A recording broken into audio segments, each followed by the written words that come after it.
আমাদের রান্নাঘরের কুচিনার মধ্যে পাখিতে বাসা করেছে।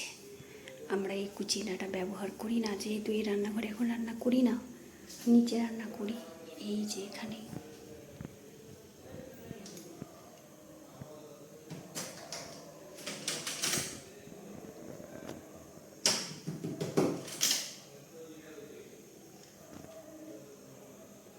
কি অবস্থা! এই এই কুচিনা খুলে না পরিষ্কার করলেই নয়।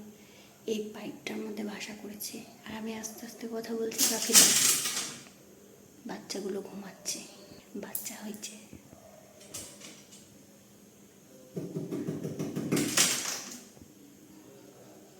হঠাৎ করে কেউ এলে ভয় পেয়ে যায়, ভাবে কিসের আওয়াজ না জানি, কিন্তু এই পাইপটাই বাসা করেছে পাখিতে। বাচ্চা দিয়েছে, বাচ্চাগুলো চুচু করতে থাকে।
আচ্ছা, ঘুমা ঘুমা, ডিস্টার্ব করবো না, ঘুমা।